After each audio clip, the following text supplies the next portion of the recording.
हाँ जी, देख रहे हो विजन पंजाब टीवी। देखते रहो, वेखण वाला चैनल है।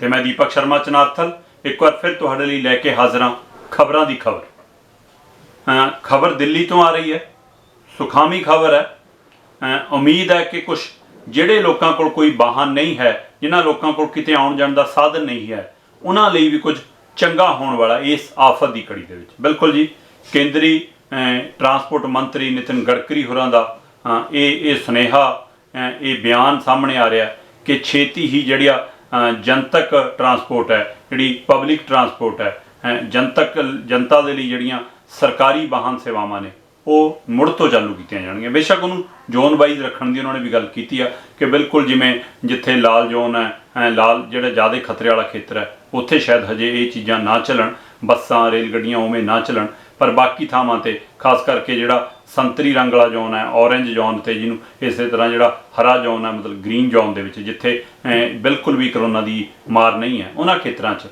इन्हां बसां नूं, इन्हां जनतक ट्रांसपोर्ट नूं चलाउण दी सलाह हो रही है, ये पर रणनीति हो रही है। तो छेती उम्मीद है कि ये चलन भी लग जाए, पर ये कुछ पहलों नालों फर्क होएगा, क्योंकि ये गल दुरुस्त है कि करोना की जदों तक वैक्सीन नहीं लभदी, जदों तक वह टीका नहीं मिलता, तद तक इनू ऐ खत्म करना भी आसान नहीं है।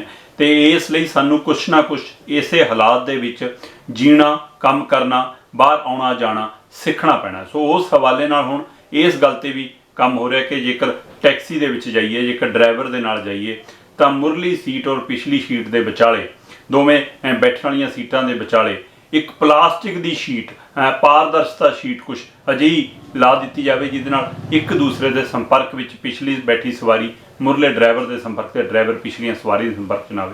सो कुछ अजिहा ही कुछ बसां बारे भी सोचा जा रहा है। खास करके हाल ही में जिहड़ियां सूबियां दीयां बसां आपो अपने सूबियां दे बाहरले सूबियां फसे लोगों लैण जा रही ने, उन्हां बसां दे लई भी सोचा जा रहा है कि ड्राइवर कंडक्टर वाला जिहड़ा मुरला जिथों ड्राइवर की सीट तो एंट्री होंदी है, उत्थों लैके पिछलियां सवारियां नूं बस तो अलग कर ली कि उत्थे भी कोई कैबन टाइप या प्लास्टिक की कोई शीट टाइप अजिहा लाया जाए, ताकि सवारियां ड्राइवर कंडक्टर के संपर्क च ना आउण, और ड्राइवर कंडक्टर उन्हां सवारियां जिन्हों लैके आउणा। कि अजिहा आने वाले समय सारिया बसां भी लागू हो सकता, ये पर भी किते ना किते गल है कि किवें।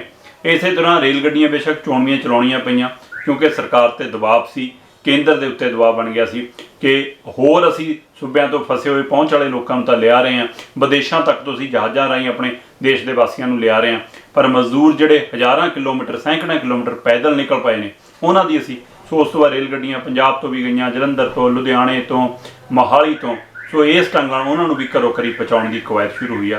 पर उम्मीद है कि जिहो जिहा बयान नितिन गडकरी ने दिता है कि इस करोना के नाल लड़द्यां लड़द्यां हुण उन्हां लोकां दी भी सार ली जाएगी जिहड़े किसी वाहन तो वांझे ने, जिन्हां कोल अपना कोई साधन नहीं हैगा, वो जेकर किते जाना चाहुंदे ने तां उन्हां दे जाण आउण दा भी कोई ना कोई हिला वसीला होने वाला है। इस दे नाल नाल एक सुखावी खबर पंजाब दे इस लई भी झोली पई आ कि पिछले दिनां विच जिहड़ा कटड़ा अमृतसर दिल्ली एक्सप्रैस वे सी, उस नूं लैके रौला पिया कि उच्चों अमृतसर नूं बाईपास करता, अमृतसर नूं कट दिता, अमृतसर दे विच्चों हुण ये हाईवे नहीं लंघेगा, ये एक्सप्रैस वे नहीं लंघेगा। सो इस नूं लैके पंजाब के नुमाइंदियां ने, सरकारी नुमाइंदियां ने, विरोधी धिर के लीडरां ने, होर दलों के लीडरां ने, सारे दलों के लीडरां ने, इत्थों तक कि श्री अकाल तख्त साहब के जथेदार साहब ने भी इस गल ते गल कीती कि गलत है अमृतसर वर्गी इतिहासक नगरी नूं बाईपास करना। तो इसलिए इस दौरान भाजपा के लीडरां का कुछ नितिन गडकरी के बयान के हवाले नाल कि नहीं अमृतसर नूं बाईपास नहीं किया जाएगा, ये अजे बयान है, नोटिफिकेशन होंदा है नहीं होंदा,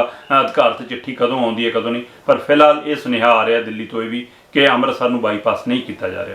पर आपां कल इसे खबरों की खबर च गल कीती सी तेल दी, तेल दीयां वधियां कीमतां दी कि किवें तेल का खेल साडे नाल खेडिया जा रहा है। कमाल है जदों तेल दीयां कीमतां अंतरराष्ट्रीय बाजार च वधण तां उहदी कीमत असीं लोग अदा करिए, तेल वरतों करने वाले लोग, तो जदों तेल दीयां कीमतां डिगण तो मौज सरकार करे, उहदा फायदा उस तेल दीयां घटिया कीमतां दा फायदा लोगों को क्यों नहीं मिलता। सो इस मसले ते आपां गल कीती सी, पर इस मसले ते कई सवालों के जवाब अज हमीर सिंह होरां दा एक लेख दे रहा। हमीर सिंह होरी जिहड़े लोक पक्षी पत्रकार ने, जिहड़े जनता के पक्षी पत्रकार ने, जिहड़े समाजिक मुद्दों ते, किसानी मुद्दों ते, लोक हिती मुद्दों ते अक्सर लिखते हैं, ਤੇ ਸਹਾਇਕ ਸੰਪਾਦਕ ਵਜੋਂ, ਕਾਰਜਕਾਰੀ ਸੰਪਾਦਕ ਵਜੋਂ ਪੰਜਾਬੀ ਟ੍ਰਿਬਿਊਨ ਦੇ ਵਿੱਚ ਇਸ ਸਮੇਂ ਸੇਵਾ ਨਿਭਾ ਰਹੇ ਨੇ ਤੇ ਆਪਣੇ ਨਾਲ ਅਕਸਰ ਪ੍ਰੋਗਰਾਮਾਂ 'ਚ ਵੀ ਸ਼ਾਮਲ ਹੁੰਦੇ ਰਹਿੰਦੇ ਨੇ। ਸੋ ਹਮੀਰ ਸਿੰਘ ਹੋਰਾਂ ਦਾ ਲੇਖ ਤੇਲ ਕੀਮਤਾਂ ਦੀ ਸਿਆਸੀ ਆਰਥਿਕਤਾ, ਜਿਹੜੇ ਕਈ ਸਵਾਲ ਤੁਹਾਡੇ ਸਾਡੇ ਮਨਾਂ ਦੇ ਸ਼ੰਕੇ ਦੂਰ ਕਰਦੀ ਆ, ਉਸ ਦੇ ਉੱਤੇ ਅੱਜ ਆਪਾਂ ਨਜ਼ਰਸਾਨੀ ਕਰਾਂਗੇ। ਉਹਨਾਂ ਦਾ ਲੇਖ ਤੁਹਾਡੇ ਨਾਲ ਸਾਂਝਾ ਕਰਾਂਗੇ।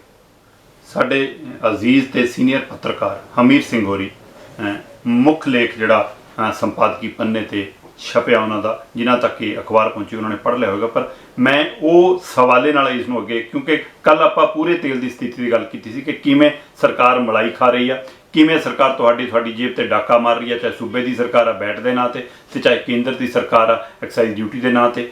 ਕਿਵੇਂ ਇਹ ਸਾਰਾ ਖੇਲ ਕੀ ਹੈ, ਮਤਲਬ ਕਿ ਇਸ ਖੇਲ ਦੇ ਉੱਤੇ ਤੇ ਇਹਦੇ ਵਿੱਚ ਕਿਹੜੇ ਓਹਲੇ ਨੇ, ਕਿੱਥੇ ਸਾਡੇ ਨਾਲ ਧੋਖਾ ਹੋ ਰਿਹਾ, ਕਈ ਸਵਾਲਾਂ ਦੇ ਜਵਾਬ ਹਮੀਰ ਸਿੰਘ ਹੋਰਾਂ ਦਾ ਲੇਖ ਦਿੰਦਾ ਹੈ। ਤੇਲ ਕੀਮਤਾਂ ਦੀ ਸਿਆਸੀ ਆਰਥਿਕਤਾ, ਹਮੀਰ ਸਿੰਘ। ਇਹ ਗੱਲ ਹੁਣ ਮੁਹਾਵਰੇ ਵਰਗੀ ਹੋ ਗਈ ਹੈ ਕਿ ਸਰਕਾਰਾਂ ਬਣਦੀਆਂ ਗਰੀਬਾਂ ਦੇ ਨਾਮ ਉੱਤੇ ਹਨ, ਪਰ ਕੰਮ ਚੰਦ ਕੁ ਅਮੀਰ ਘਰਾਣਿਆਂ ਲਈ ਕਰਦੀਆਂ ਹਨ। ਊਰਜਾ ਦੇ ਸਰੋਤ ਤਾਂ ਦੁਨੀਆ ਭਰ ਵਿੱਚ ਵੱਖ-ਵੱਖ ਦੇਸ਼ਾਂ ਦੀਆਂ ਲੜਾਈਆਂ ਦੇ ਵੱਡੇ ਕਾਰਨ ਵੀ ਸੁਮਾਰ ਰਹੇ ਹਨ। ਤੇਲ ਦੇ ਨਾਮ ਉੱਤੇ ਲੜੀਆਂ ਖੂਨੀ ਜੰਗਾਂ ਕਿਸੇ ਵਿਸਥਾਰ ਦੀ ਮੁਹਤਾਜ ਨਹੀਂ। ਊਰਜਾ ਦੇ ਬਹੁਤ ਸਾਰੇ ਸਰੋਤ ਵਿਕਸਿਤ ਕਰਨ ਦੇ ਬਾਵਜੂਦ ਤੇਲ ਅਜੇ ਵੀ ਕਿਸੇ ਅਰਥਚਾਰੇ ਲਈ ਵੱਡੀ ਭੂਮਿਕਾ ਨਿਭਾ ਰਿਹਾ ਹੈ। ਭਾਰਤ ਵਿੱਚ ਸਬਸਿਡੀ ਉੱਤੇ ਮਿਲਣ ਵਾਲੇ ਮਿੱਟੀ ਦੇ ਤੇਲ, ਜਿਹਨੂੰ ਕੈਰੋਸੀਨ ਵੀ ਕਹਿੰਦੇ ਆ, ਮਿੱਟੀ ਦੇ ਤੇਲ ਨਾਲ ਕਰੋੜਾਂ ਚੁੱਲ੍ਹੇ ਬਲਦੇ ਰਹੇ ਹਨ। ਡੀਜ਼ਲ ਸਮੁੱਚੀ ਟਰਾਂਸਪੋਰਟ ਅਤੇ ਖੇਤੀ ਖੇਤਰ ਲਈ ਬਹੁਤ ਮਹੱਤਵਪੂਰਨ ਹੈ। ਤੇਲ ਦੀਆਂ ਕੀਮਤਾਂ ਵਿੱਚ ਆਉਣ ਵਾਲੇ ਉਤਰਾਅ ਚੜਾਅ ਦਾ ਅਸਰ ਗਰੀਬਾਂ ਦੇ ਚੁੱਲ੍ਹੇ ਤੱਕ ਚਲਾ ਜਾਂਦਾ ਹੈ, ਕਿਉਂਕਿ ਮਾਲ ਦੀ ਢੋਆ ਢਵਾਈ ਅਤੇ ਸਵਾਰੀ ਗੱਡੀਆਂ ਦੇ ਕਿਰਾਏ ਵਿੱਚ ਵਾਧਾ ਸਧਾਰਨ ਲੋਕਾਂ ਦੀ ਜ਼ਿੰਦਗੀ ਦੇ ਬਜਟ ਨੂੰ ਹਿਲਾ ਦੇਣ ਦੀ ਸਮਰੱਥਾ ਰੱਖਦਾ ਹੈ। ਇੱਕ ਸਮੇਂ ਤੱਕ ਤੇਲ ਦੀਆਂ ਕੀਮਤਾਂ ਵਧਾਉਣ ਜਾਂ ਘਟਾਉਣ ਦਾ ਫੈਸਲਾ ਸਰਕਾਰੀ ਤੌਰ ਉੱਤੇ ਉੱਚ ਪੱਧਰੀ ਕਮੇਟੀ ਕਰਦੀ ਹੁੰਦੀ ਸੀ। ਖਾਸ ਹੱਦ ਤੋਂ ਵੱਧ ਵਾਧੇ ਦਾ ਨਤੀਜਾ ਲੋਕਾਂ ਦੇ ਰੋਸ ਅਤੇ ਅੰਦੋਲਨਾਂ ਵਿੱਚ ਨਿਕਲਣ ਦੀ ਸੰਭਾਵਨਾ ਬਣੀ ਰਹਿੰਦੀ ਸੀ। ਕਾਰਪੋਰੇਟ ਵਿਕਾਸ ਦੇ ਇਸ ਮੰਡੀ ਸਿਧਾਂਤ ਮਾਡਲ ਨੇ ਵਸਤਾਂ ਦੀ ਕੀਮਤ ਤੈਅ ਕਰਨ ਦੇ ਅਧਿਕਾਰ ਮੰਡੀ ਹਵਾਲੇ ਕਰਨ ਦੀ ਸਰਕਾਰਾਂ ਨੂੰ ਮਜਬੂਰ ਕਰ ਦਿੱਤਾ। ਕਦੇ ਨਾਗਰਿਕਾਂ ਅਤੇ ਮੰਡੀ ਦਰਮਿਆਨ ਬਫਰ ਦਾ ਕੰਮ ਕਰਦੀਆਂ ਸਰਕਾਰਾਂ ਕਾਰਪੋਰੇਟ ਘਰਾਣਿਆਂ ਅੱਗੇ ਹਥਿਆਰ ਸੁੱਟ ਕੇ ਉਸ ਦੇ ਮੁਨਾਫੇ ਵਿੱਚੋਂ ਹਿੱਸੇਦਾਰੀ ਭਾਲਣ ਦੇ ਰਾਹ ਚੱਲ ਪਈਆਂ ਹਨ। ਨਤੀਜਾ ਇਹ ਹੋਇਆ ਕਿ ਤੇਲ ਦੀ ਸਿਆਸੀ ਆਰਥਿਕਤਾ ਕਾਰਪੋਰੇਟ ਜਗਤ ਤੇ ਸਰਕਾਰ ਦੇ ਪੱਖ ਵਿੱਚ ਘੁੰਮਣ ਲੱਗ ਪਈ ਅਤੇ ਗਰੀਬਾਂ ਨੂੰ ਆਉਣ ਵਾਲੇ ਹਿੱਸੇ ਦਾ ਖਾਲ ਸੁੱਕਣ ਲੱਗ ਪਿਆ। ਭਾਰਤ ਸਰਕਾਰ ਨੇ ਤੇਲ ਦਾ ਦਰਮਦਾਰ ਮੰਡੀ ਉੱਤੇ ਛੱਡ ਦੇਣ ਵੱਲ ਪਹਿਲਾ ਕਦਮ ਜੂਨ 2010 ਵਿੱਚ ਡਾਕਟਰ ਮਨਮੋਹਨ ਸਿੰਘ ਦੀ ਅਗਵਾਈ ਵਾਲੀ ਸਾਂਝੇ ਪ੍ਰਗਤੀਸ਼ੀਲ ਗੱਠਜੋੜ UPA ਦੀ ਸਰਕਾਰ ਨੇ ਹੀ ਉਠਾ ਲਿਆ ਸੀ। ਸਰਕਾਰ ਨੇ ਫੈਸਲਾ ਕੀਤਾ ਸੀ ਕਿ ਤੇਲ ਕੰਪਨੀਆਂ ਹਰ 15 ਦਿਨਾਂ ਬਾਅਦ ਕੌਮਾਂਤਰੀ ਮੰਡੀ ਵਿੱਚ ਕੱਚੇ ਤੇਲ ਦੀਆਂ ਕੀਮਤਾਂ ਨੂੰ ਧਿਆਨ ਵਿੱਚ ਰੱਖਦਿਆਂ ਨਵੀਆਂ ਤੇਲ ਕੀਮਤਾਂ ਦਾ ਫੈਸਲਾ ਕਰ ਲਿਆ ਕਰਨਗੀਆਂ। ਹੁਣ ਇੱਥੇ ਸਮਝਣ ਦੀ ਲੋੜ ਹੈ, ਇੱਥੇ ਗੌਰ ਕਰੋ ਕਿ ਕਿੱਥੇ ਕਪੜਾ ਸ਼ੁਰੂ ਹੋਇਆ, ਕਦੋਂ ਤੋਂ ਸਾਡਾ ਧੋਖਾ ਸ਼ੁਰੂ ਹੋਇਆ। ਕਹਿੰਦੇ ਕਿ UPA ਸਰਕਾਰ ਨੇ ਫੈਸਲਾ ਕੀਤਾ ਸੀ ਕਿ ਤੇਲ ਕੰਪਨੀਆਂ ਹਰ 15 ਦਿਨ ਬਾਅਦ ਕੌਮਾਂਤਰੀ ਮੰਡੀ ਵਿੱਚ ਕੱਚੇ ਤੇਲ ਦੀਆਂ ਕੀਮਤਾਂ ਨੂੰ ਧਿਆਨ 'ਚ ਰੱਖਦਿਆਂ ਤੇਲ ਕੀਮਤਾਂ ਦਾ ਫੈਸਲਾ ਕਰ ਲਿਆ ਕਰਨਗੀਆਂ। ਇਸ ਨੂੰ ਬਿਨਾਂ ਕੰਟਰੋਲ ਡੀਕੰਟਰੋਲਡ ਜਿਹਨੂੰ ਕਹਿੰਦੇ ਆ, ਬਿਨਾਂ ਕੰਟਰੋਲ ਨੀਤੀ ਕਿਹਾ ਗਿਆ ਸੀ। ਜਨਵਰੀ 2013 ਤੋਂ ਡੀਜ਼ਲ ਦੀਆਂ ਕੀਮਤਾਂ ਹਰ ਮਹੀਨੇ 50 ਪੈਸੇ ਪ੍ਰਤੀ ਲੀਟਰ ਦੇ ਹਿਸਾਬ ਨਾਲ ਵਧਦੀਆਂ ਗਈਆਂ ਅਤੇ 2014 ਵਿੱਚ ਨੀਤੀ ਪੂਰੀ ਤਰ੍ਹਾਂ ਮੰਡੀ ਦੇ ਹਵਾਲੇ ਕਰ ਦਿੱਤੀ ਗਈ। UPA ਸਰਕਾਰ ਨੇ ਗੈਰ ਨਿਯਮਤ ਡੀਰੈਗੂਲਾਈਡ ਨੀਤੀ ਅਪਣਾ ਲਈ।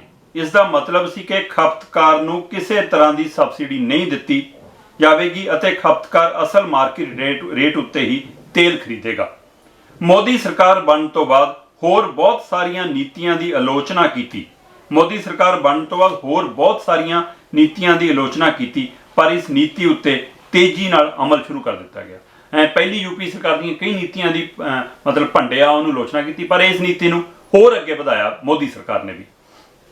ਇਸ ਦਾ ਮਤਲਬ ਇਹ ਹੋਇਆ ਕਿ ਹੁਣ ਤੇਲ ਦੀਆਂ ਕੀਮਤਾਂ ਸਧਾਰਨ ਖਪਤਕਾਰਾਂ ਨੂੰ ਪਤਾ ਹੀ ਨਹੀਂ ਲੱਗਣਗੀਆਂ। ਬਿਲਕੁਲ ਜੀ, ਹੁਣ ਰੂਟੀਨ ਦੇ ਵਿੱਚ ਜਿਵੇਂ ਹੁੰਦਾ ਹਰ ਰੋਜ਼ ਤੇਲ ਦੇ ਭਾਅ ਬਦਲਦੇ ਆ ਤੇ ਜਦੋਂ ਅਸੀਂ ਘਰੋਂ ਗੱਡੀ ਲੈ ਕੇ, ਸਕੂਟਰ ਲੈ ਕੇ, ਟਰੈਕਟਰ ਲੈ ਕੇ ਤੇਲ ਪਵਾਉਣ ਪੰਪ ਤੇ ਜਾਂਦੇ ਆ ਤਦੇ ਪਤਾ ਲੱਗਦਾ ਕਿ ਭਾਈ ਅੱਜ ਤਾਂ ਰੇਟ ਆਏ।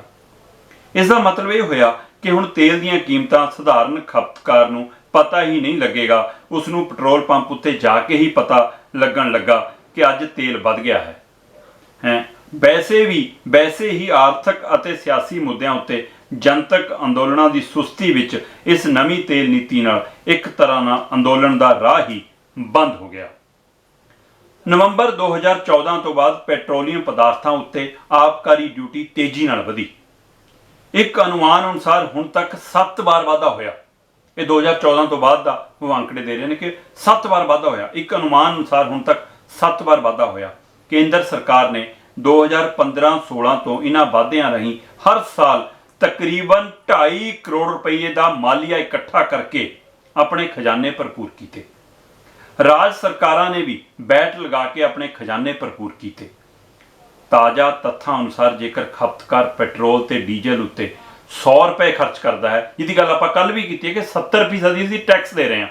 सो उसे गल नूं हमीर सिंह होरां ने पूरे आंकड़िਆਂ के हवाले नाल लिखिया कि ताज़ा तत्थां अनुसार जेकर खपतकार पेट्रोल ते डीजल उत्ते 100 रुपए खर्च करता है तां 30 रुपये असल कीमत है ਅਤੇ 70 रुपये टैक्स लग्या होया है।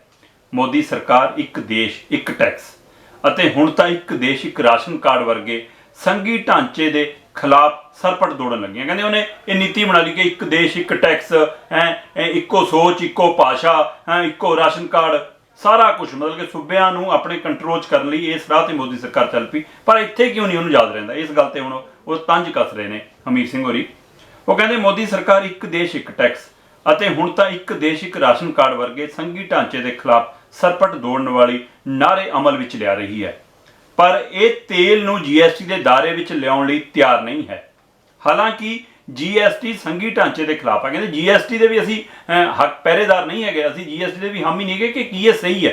पर उस दे बावजूद जो बाकी चीज़ां GST दायरे च लियांदियां फिर तेल नूं GST तो बाहर क्यों रखा? ये पर उन्होंने एक परत खोली है, उस नूं गौर करते हैं आपां।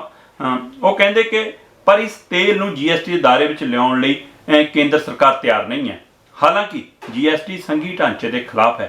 उस वक्त अकाली सरकार समेत कांग्रेसी सरकारां ने भी इसका समर्थन किया। मनप्रीत बादल ने बड़े कोके गाए GST के ਅਤੇ ਲੋਕਾਂ ਨੂੰ ਇਸ ਦੇ फायदे गिनाने शुरू कर दिते सन। पर ਹੁਣ पंजाब सरकार का मनना है कि केंद्र पंजाब का GST वाला पैसा समय सिर वापस नहीं कर रहा। इस तो इलावा 2020 तक जदों टैक्स घाटा पूरा करने का समा खत्म हो जाएगा तो पंजाब का घाटा प्रति साल बढ़ के 10,000 करोड़ हो जाएगा। हमीर सिंह होरां दी इस लिखत ते आपां चर्चा जारी रखांगे। आपां इस उन्हां दे लेख नूं तुहाडे तक पहुंचाते रहेंगे। पर समा एक छोटी जी ब्रेक दा हुणे परतन तुसीं देखते रहो विजन पंजाब टीवी। बस गए ते है तुसीं जुड़े रहो विजन पंजाब टीवी दे।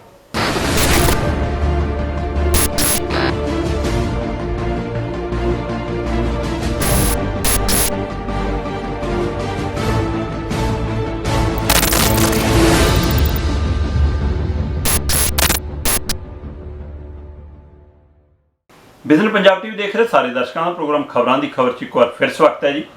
उगे पत्रकार, सीनियर पत्रकार, जनतक मुद्दों के हामी पत्रकार, लोक मुद्दों लिए लड़न वाले पत्रकार हमीर सिंह होरां की लिखत तेल कीमतां की सियासी आर्थिकता आपां उहदे पर चर्चा कर रहे हैं तो उसे बरकरार रखते हैं उन्होंने लेख नूं अगे।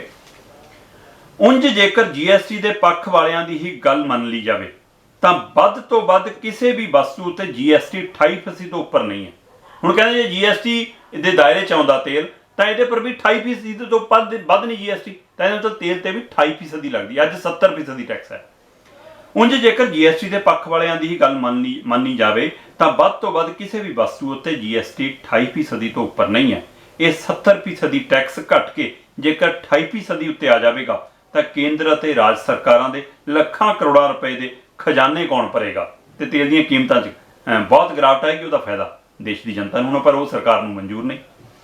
सधारण लोगों दी जेबां विचों घट्टो घट्ट 60% पैसा जाना बंद हो जाएगा। कहते जेकर ये घट जाए तो लोगों की जेब चों 28% उत्ते आ जाएगा तो केंद्र ते राज सरकारां दे लखां करोड़ां रुपए का खजाना कौन भरेगा? सधारण लोगों दी जेबां विचों घट्टो घट्ट 60% पैसा जाना बंद हो जाएगा। इस मौके कौमांतरी मंडी विच तेल दीयां कीमतां रिकॉर्ड पद्धर उत्ते हेठां आईयां होईयां हन। केंद्र सरकार ने 5 मई नूं कीते फैसले अनुसार डीजल उत्ते 13 रुपये ਅਤੇ पेट्रोल उत्ते 10 रुपये प्रति लीटर सहायक आबकारी ड्यूटी एक्साइज ड्यूटी जिहदी आपां कल गल कीती है वो ला दी है। नाल ही ये कह दिता कि इसका बोझ खपतकारां उत्ते नहीं पवेगा। कहंदे कि तेल दीयां कीमतां घटियां तां असीं एक्साइज ड्यूटी ला के तुहानूं तेल उन्ने दा मिलूगा, फिर लोकां नूं फायदा क्यों नहीं होया? यही सवाल है सब तो वड्डा। डीजल उत्ते 13 रुपये, पेट्रोल उत्ते 10 रुपये प्रति लीटर सहायक आबकारी ड्यूटी लगा दी। नाल ही ये कह दिता कि इसका बोझ खपतकारां उत्ते नहीं पवेगा अते ये पैसा तेल कंपनियां अदा करनगियां। सरकार ने डीरैगूलेटर नीति अपना रखी सी अते मंडी अपने व्यवहार कारण हालात अजिहे बने हैं कि इसका लाभ खपतकारां नूं होना चाहिए सी। सरकार दे इस फैसले नाल चालू माली साल दौरान ही 1.60 लाख करोड़ रुपये वाधू मिलने का अनुमान है। पंजाब सरकार ने भी 2-2 रुपये लीटर पेट्रोल और डीजल उत्ते वैट लगा दिता है। होर राज सरकारां भी लगातार वैट बढ़ा रही हैं। इउं लोकां उत्ते सीधे तौर पर बोझ पवेगा। केंद्र अपने खजाने भर रहा है। राजां दे वैट दे पैसे कंपनियां क्यों अदा नहीं करदियां? कि यह सहकारी संघवाद फैडरलिज्म की अगली तस्वीर है? ये अजीब है कि जदों कौमांतरी मंडी विच कच्चे तेल दीयां कीमतां वध जाण तां हर रोज़ तेल दा भाव वधदा रहे अते खपतकारां दी जेब उत्ते भार पैंदा रहे, पर जदों रेट घट जाण तां उसका लाभ खपतकार तक किसी भी हालात विच पहुंचण तो रोक दिता जावे। हुण तक केवल अक्तूबर 2017 विच एक बार पेट्रोल डीजल की कीमत 2 रुपये लीटर घटाई गई सी। इस तो बिना हर समय कीमतां वधदियां ही गईयां। 2018-19 के बजट विच पेट्रोल और डीजल उत्ते मूल आबकारी ड्यूटी 2 रुपये लीटर अते वधीक आबकारी ड्यूटी विच 6% कटौती अते करके यह प्रभाव देने की कोशिश की गई कि तेल सस्ता हो जाएगा, पर नाल ही इसके मुकाबले उत्ते 8% सड़क टैक्स लगा दिता।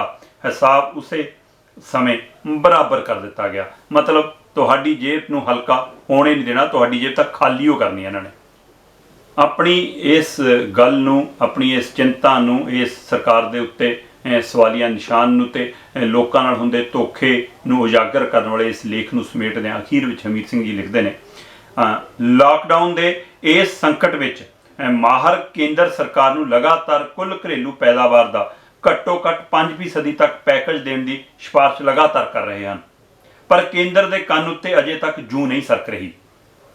केंद्र सरकार उल्टा लोकां उत्ते होर बोझ पाउण वाले पासे तुर रही है।